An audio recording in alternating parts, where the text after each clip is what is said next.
Hey there, 8th graders. So glad you're joining me today. Let's just dive right in, shall we? We are jumping into a seriously powerful lesson from the book of Romans, specifically chapter 11. Now, if you've been tracking with us, you know the Apostle Paul has been dropping some massive ideas about who God is, how salvation works, and, well, where we all fit into this giant master plan. Today, we're looking at this brilliant metaphor Paul uses, the olive tree. It's going to teach us so much about God's infinite wisdom and mercy. But more than that, we're going to see exactly how this ancient letter actually applies directly to your life, your choices, and yep, even your schoolwork right now. Let's get to it. So let me ask you something. Have you ever felt like you were literally the only one doing the right thing? Just think about your daily life for a second. Maybe you're in a situation where everyone else is, I don't know, gossiping, or totally cutting corners on an assignment, or just being flat out unkind, and you choose to walk the other way. Man, it can feel really lonely, right? It can feel like you're standing completely by yourself on an island. Well, guess what? You definitely aren't the first person to feel that way. Thousands of years ago, the great prophet Elijah felt so completely overwhelmed by the bad choices of the people around him that he actually told God, "I'm the only one left." But God had a very specific and highly encouraging answer for him. God told Elijah, actually, you aren't alone at all. God had kept for himself a remnant. Now, what exactly is a remnant? Put simply, it's a group of people who remain totally faithful to God, even when a whole bunch of others turn away. Paul uses this exact story in Romans 11 to explain a crucial truth. God has never rejected his people Israel. Even when it looked like the majority were stumbling or turning their backs on God's promises, there has always been a faithful remnant standing strong. The big takeaway here? God is incredibly faithful. Even when the crowd walks away, God always preserves a group of people whose hearts are totally surrendered to him. Which brings us to section 1, the olive tree metaphor. Paul actually breaks down a real-world farming technique to explain how salvation works. Imagine this massive, ancient, deeply rooted olive tree.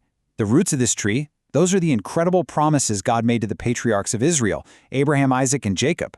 But first, there was a stumbling. Many in Israel didn't accept Jesus, and Paul says it was like natural branches being temporarily broken off. But here's the wild part. Because of that stumbling, an amazing opportunity opened up, the grafting in of the Gentiles. God took wild olive branches, which represents anyone who isn't Jewish, and he grafted them in. If you don't know farming, grafting is when you take a branch from one tree and literally bind it to a different tree so they heal and grow together. Through faith, God grafted us right into his family tree. We get to share in the rich, life-giving sap of those ancient roots. And that brings us to where we are now, growing by faith right alongside the faithful remnant of Israel. Now, this brings us to a massive contrast we need to talk about: human pride versus God's mercy. Because think about it, it would be super easy for a wild branch that just got grafted into a beautiful ancient tree to suddenly start bragging, right? To look at the branches that were broken off and say, hey, look at me, I must be pretty special to be put in this VIP spot. But Paul gives a really stern warning against this kind of spiritual or academic pride. He says, do not be arrogant. Remember, it is not you who supports the root, but the root that supports you. Listen, 8th graders, we absolutely have to remember that being part of God's family isn't because we're somehow smarter, better, or more deserving than anyone else. No way. It is 100% based on God's incredible mercy. We didn't earn our spot. It was a pure, unmerited gift. So, here's the million-dollar question. How do we continue after receiving that kind of mercy? Once we realize that we've been grafted in simply because of God's kindness, how should we actually live on a regular Tuesday at school or at home? Well, it really comes down to 3 main things. First, we walk in humility. We treat others with respect and kindness, completely dropping any attitude that we're somehow superior. Second, we maintain surrendered faith. We don't just, believe once and move on. We continuously trust that God's way is way better than our way. And third, we practice obedience. We show our gratitude for his mercy by actually doing what he asks us to do in his word. That is exactly what it looks like to be a healthy, fruit-bearing branch on the olive tree. All right, let's move into section 2, God's infinite wisdom and his master plan. Seriously, just think about how much division there is in the world today. People divide themselves by race, by wealth, by politics, and yeah, sometimes even by what lunch table they sit at in the cafeteria. But look at God's master plan. It includes both Jews and Gentiles, bringing totally different people together into one single family. His wisdom perfectly solves the problem of human division, proving once and for all that his mercy is infinitely greater than human pride. Human beings, we naturally want to build walls to keep people out, but God's wisdom builds a tree to graft people in. It's a literal masterpiece of grace. And that amazing realization leads us straight to our memory verse for today, Romans 11:36. For of him and through him and to him are all things, to whom be glory forever. Amen. You see, Paul doesn't end this heavy chapter with some complex theological debate. He ends it in total worship. When we truly grasp God's wisdom, that he created all things, sustains all things, and is the ultimate purpose for all things, our only natural response is deep reverence, trust, and absolute worship. Okay, activity time. Now it's your turn to put this into action. Grab a piece of paper or open up your digital notebook. Your assignment is to draw an olive tree. And hey, get creative with it. Give it some really deep roots and strong branches.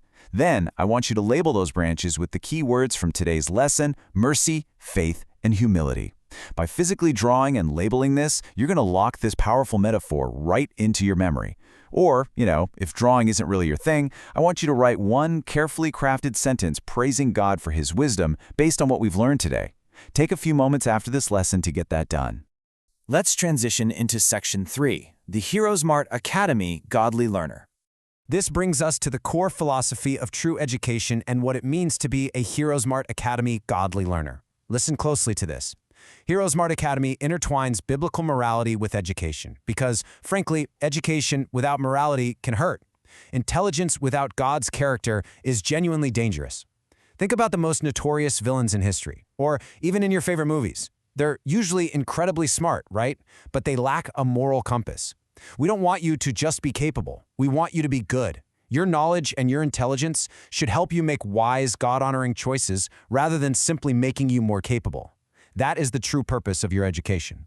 And the Bible actually promises a reward when we study this way. Romans chapter 8, verses 6 and 7 teaches us that keeping the mind spiritually minded leads to life and peace. I know 8th grade can be stressful. There's the homework, the tests, all the social pressures. It's a lot. But when you center your mind on God, on his truth and wisdom, when you view your math, your science, and your history through the lens of his righteous choices, it brings absolute life and peace to your mind. You aren't just memorizing facts to pass a test anymore. You're discovering the intricate details of the universe created by the very God who grafted you into his family, and honestly, that changes everything. Which brings us to a final, really important question for today. Will you pursue academic excellence while keeping your mind strictly centered on God's truth?